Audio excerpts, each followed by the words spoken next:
We've got a pretty busy session today, so hello everyone. I was trying to figure out the number of stuff we have to talk about today, and it's pretty intense, so we'll go straight on. I don't want to these sessions to last more than half an hour because we want to keep the pace going fast. So hello everyone. Tea time for half an hour, and then after this we'll have, I think we'll have Edmund playing a bit of Panzer Corps 2 1941. So we get cracking with a little bit of an update. We've prepared a little panel for you to sort of keep track of everything that's been going on lately. So if we can try and display that now, this is the release schedule, or at least everything that's been announced so far. So this is going to help you keep track of everything we're doing and everything that's been announced. If there's a release date, it's going to be here, and we're gonna show it to you every tea time to keep track and keep informed of release dates. So every time there's a question about release dates, we'll refer back to this little chart. So Armored Brigade is the first one to release the DLC Czechoslovakia against Netherlands on February 25th, alongside Fantasy General 2 Evolution, and I have a trailer for that later on, just in a few seconds.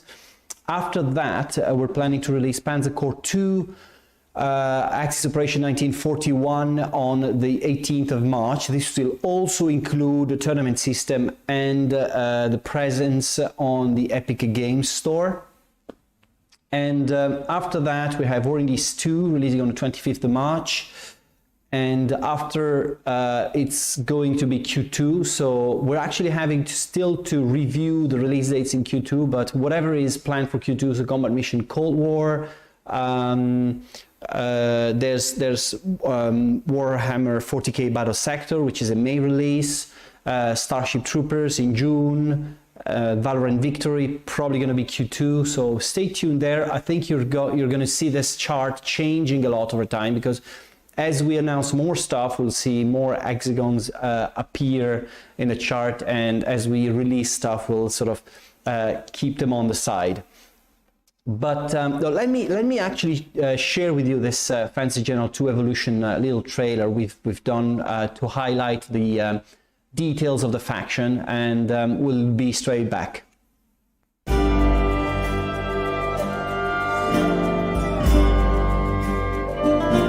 Fantasy General 2 Evolution expands the legends of Caledonia with the tales of the Lizard Folk, a new playable faction with their own campaign. The Lizard Folk are deadly amphibious combatants. With sea and water as their natural habitat, they have bonuses in water that other units don't get. However, those that think they only have that one trick will be in for a deadly surprise.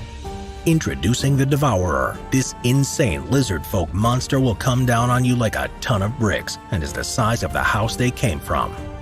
Large, fearless, and hungry, it constantly regenerates health and can consume those it kills.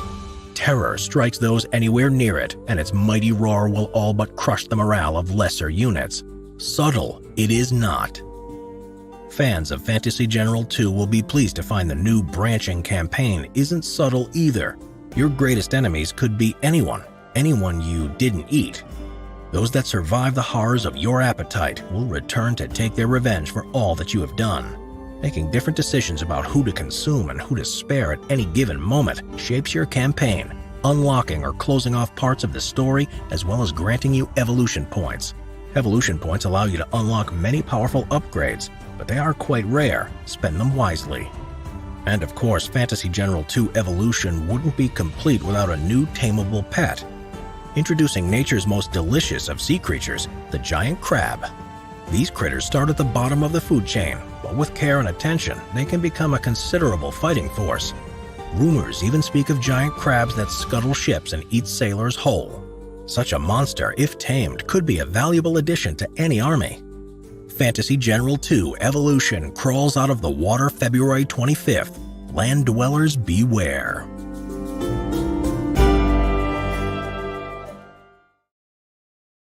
By the way, I love this main art, the key art for the game is really amazing.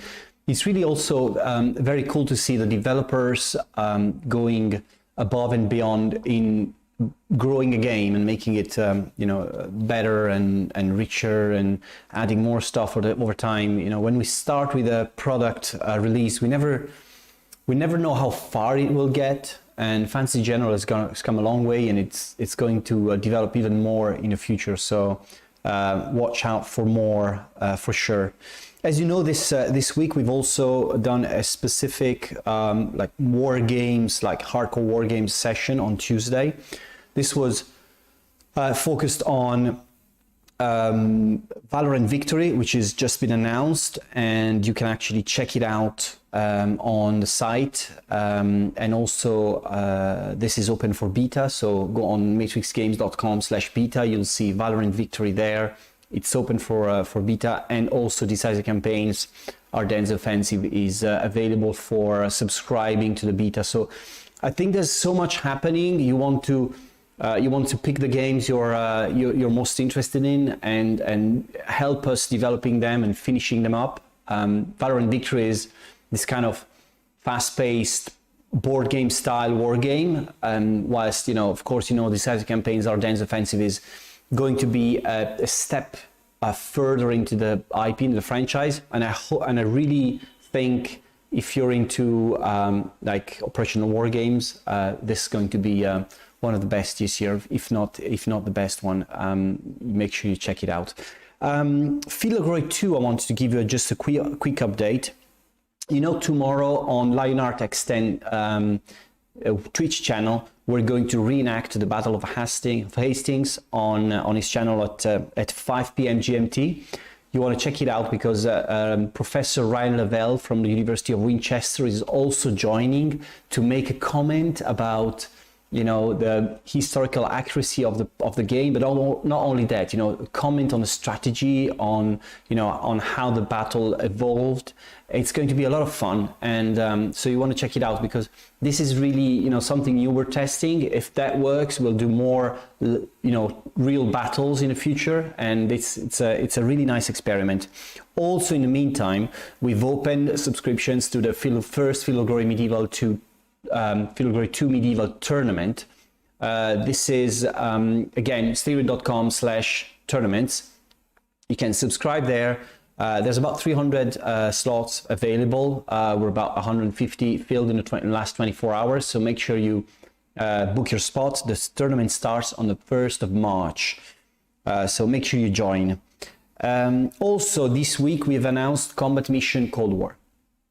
This is the third installment in the collaboration between us and Battlefront. The first two ones, Shock Force 2 and Black Sea, were released on Steam and on our site a long time after they were released on the Battlefront site. And now this is the first time we release a game day and date with Battlefront. So we're pretty excited, and to create a link with my guest who's joining us now. Combat Mission is one of the core games used by the UK Fight Club, and to talk about what the UK Fight Club is and how it came to fruition, I've got Arnel David with me, so joining us. Let me see if Arnel is around. So hello, Arnel. Hello. Thank you. So can you give us a quick introduction of who you are, what you do, where you are? Yeah, thanks, Marco. So my name's Arnel David. I'm a U.S. Army Lieutenant Colonel serving over here in the United Kingdom. And my job in the Army right now is I'm a U.S. Army strategist. And so I was a co-founder of UK Fight Club, as you already discussed. And we started Fight Club really to bring together a small group of officers or soldiers to use the latest games or technologies to just challenge our thinking about how we might fight differently, now and into the future. And from that, this is a little bit less than a year ago when right before the pandemic hit. When the pandemic hit and we were went into lockdown, the demand for people playing games and trying this activity out grew rather fast, and we brought in some really talented gamers and designers to help us expand the idea. And so Fight Club grew more beyond just conceptual development and how we might think about fighting to helping regiments train on maneuvers, to do constructive simulations, to have fight sessions. And it's been pretty exciting. We're grown now to where we have other allied countries getting involved, and academics, students, industry partners, and we're just continuing to expand and grow.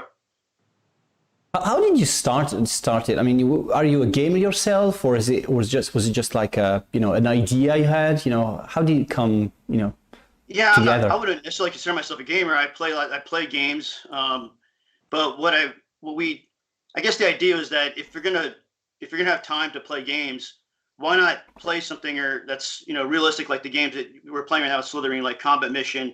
Shock Force 2 is the first game we started to play with, and we're expanding into Flashpoint campaigns and Command Professional Edition to play games that are going to actually help us improve in our profession as we think about how we organize ourselves as a military, and at all levels. And so not just tactical, but even all the way up to strategic, integrating different across different domains.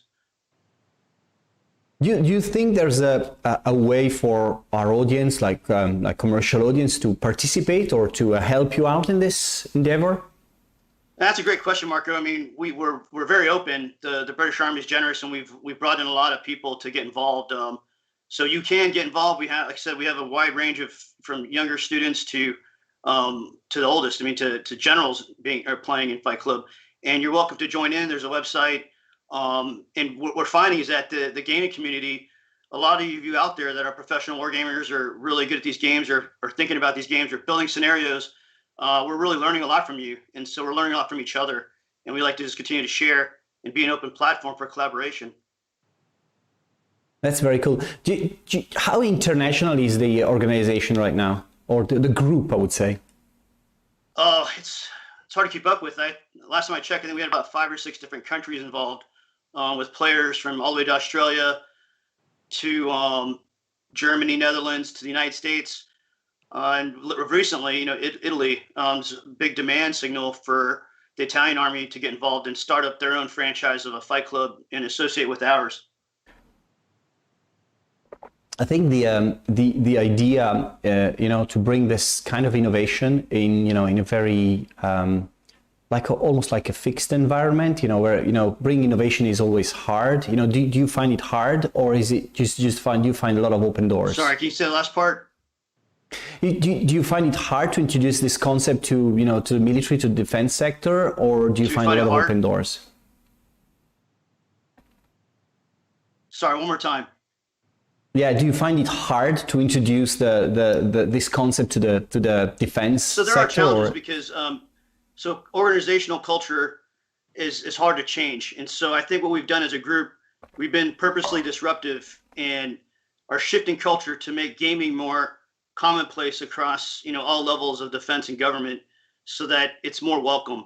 And it's not just we just don't have hobby gamers, we don't just have video gamers, we have a whole broad mix, and together collaboratively, like, we're using all these different methods and approaches to think really critically about the conduct of war in a modern day situation, so and into the future too. So we're playing a variety of games and testing out things, and in the games, I mean, Shock Force 2 has been fun. And recently we just started a campaign of learning for Flashpoint campaigns, where the people that join Fight Club, they may not be gamers, they might be just curious and keen to just learn more.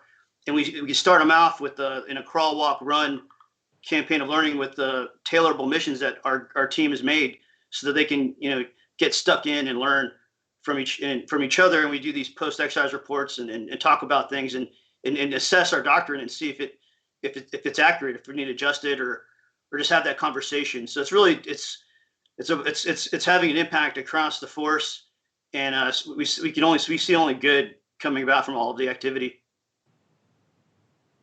Right, well, that's very interesting. We'll drop the link to the UK Fight Club into the chat, so that everyone interested can check it out, and they may be able to contact you, or I don't know, see if there's interest in participating, actively participating and helping in the project. So thanks a lot for joining us, Arnel. It was very interesting, and good luck for this fantastic project. Thank you. So thank you, Arnel. I mean, this is a very interesting, area where that we're trying to develop. Of course, we do specific war games. What we see is that there is a lot of interest in the defense sector now, not only to train, the front runners, but the front lines, but also to train the command level, and it's developing very fast. So, things like the Fight Club are a super interesting way of, making waves of showing interest to the higher in command so that they realize there is a big potential there with using commercial war games. So make sure that this is, check it out on the UK Fight Club site. Because this is a very interesting project. Again, my audio's dropped, so we don't know what's happening here.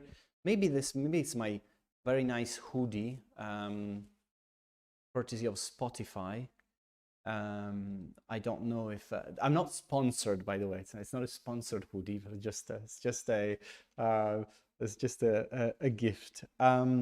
As I said, tomorrow, well, after this, we have Edmund playing Panzer Corps II, 1941. Tomorrow we've got Fog 2 Medieval with TAS Tactic at 6 p.m. and Armored Brigade with XTRG at 8 p.m. And of course, on Saturday, we have at 6 p.m. we have our traditional command stream, so don't miss that either. A couple of things I wanted to say. If there's questions, drop them into the chat so we can, face these as well. On updating you on the different things, if we can move back to the our initial screen with all the releases, this will give you an idea. Will give us an opportunity to talk about some of the upcoming games and give you some, some more hints about where we are on these. I wanted to specifically talk about Distant Worlds and Starship Troopers. Both these games are not in active beta, in the sense that Distant Worlds has currently a small group of betas. We will add more beta testers in the coming couple of weeks. So if you're interested in testing Distant Worlds 2 and not part and didn't apply for beta yet, do it now, because this is when we'll start adding, big chunks of people to the beta, and when we'll also realize if we're going to make it for Q2 or it's going to be early Q3 and how long development will last again. And in terms of Starship Troopers be out early or late June, again, very much depends on the beta. On this specific case, where we are with Starship Troopers, we have the core campaign is kind of almost done. We are looking at scenario editing, and there's a lot of work being done on the animations. As you guys know, this was a big part of why we're not streaming the game and why we're not showing the game, because to properly show a game like that one, you can't really, cut corners on animations and pathfinding and all that kind of stuff. So it's coming together, but there's going to be a little bit of time to fine-tune that stuff. But the core of the game is there, so it's really about fine-tuning and making sure that what we present to you is, we publish is what you guys expect.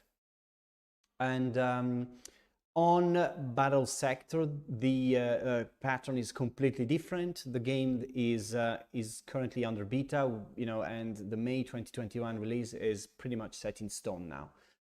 And we'll keep updating you guys on that. So make sure that you tune in on Tea Time every week, so you kind of know what's happening.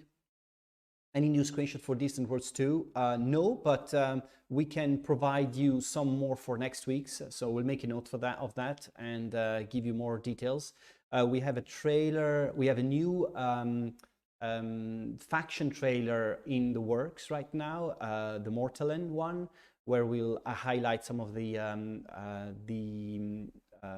specific features of the Mortalens. And Order of Battle for PlayStation and Xbox It's a TBA right now, but we're planning again Q2 and probably going to be May, June. And there's a lot more that we haven't announced yet, but this should be Q1, Q2. This is not, there's not going to be any big surprise other than, you know, what you see on the screen right now. It's already quite a lot.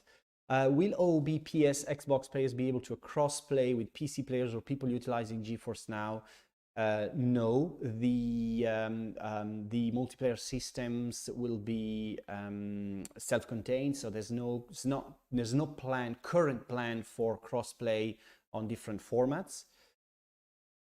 It doesn't look like the beta is open for DW2. Well, the DW2 beta is actually open. I think it's a Slitherine, or maybe it's got to be a slitherine.com/beta page. If not, we're gonna check that, but because I'm pretty sure that was open. If not, we're gonna check that and put it back live. It should be around. Right, so if any other question, guys, other than that, I can see, you know, don't look at all the TBA games, don't look at the orders the order they're in. So it's not because it's not Decisive Campaign releasing before Warplan Pacific or anything else. So it's just a just random fill of the spaces. Are the empty hexes in the graphic just for aesthetic reasons or a hint at more unannounced stuff? Both. At the moment we have this, what you see is probably 75% of what is releasing in Q1 and Q2, so before end of June. There are a few unannounced products that probably 3, if I remember correctly, they are going to fit within, you know, more space. These are not going to be full releases, so it's either new formats or new DLCs or stuff like that. So you know, we're not going to drop a new game into the schedule right now for, you know, for a release that's before June. Any news for Campaign Series Vietnam? Campaign Series Vietnam is probably going to enter beta in the next couple of months. It's as you know, the guys have been working super hard on it. You can follow it on the Matrix Games forum. That's where you get the best information. And we're definitely planning to go beta before the end of March, if not early April. And are you thinking of doing some package with all content Fantasy General 2? Yes, absolutely. There will be bundles for sure. Pretty sure that this is going to happen. Starship just a campaign or more missions added post-release? The Starship Trooper game is going to be a campaign and a skirmish mode, and of course, you know, we'll add more content after release. That's for sure. And no, do they have Zoc? Oh gosh, guys, I don't know what Zoc is. What is a Zoc? Who knows? Who knows? Guys, again, thank you for saw that someone Zone of Control. For what game was that?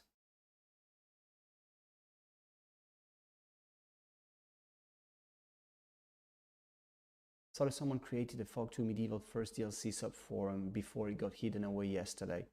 Well, Pixel, yes, there will be soon, very soon, an announcement on a Field of Glory 2 a Medieval DLC. And so that's for sure. And SST be available for pre-order. What is, oh, sorry guys, what is SST for you? Is that Starship Troopers? Starship Troopers available for pre-order? Evil Chili. We are not planning pre-orders right now. We usually do pre-orders when we are 100% sure of the release date. So because we don't have a fixed release date right now, we don't plan for a pre-order. But we, you know, once that is set in stone, we will decide if we're going to make pre-orders or not. And no Steam option of Starship to buy or pre-order. No, not yet. Not yet. But bear with us. I mean, we don't want to start pre-orders and move release date again and again and again. So imagine if we did that when we announced the game, we would be would have been killed so far. So we'll make sure we do it when we have a proper release date for you guys. Guys, thank you very much for following. I'll leave it to Edmond on Panzer Corps 2 1941. I will see you next week on Thursday this time. I won't see you on Tuesday next week. So you'll have me on screen for just once a week, half an hour from now on. And thanks for following us. Thanks for watching us. And we'll see you next week. Cheers, guys.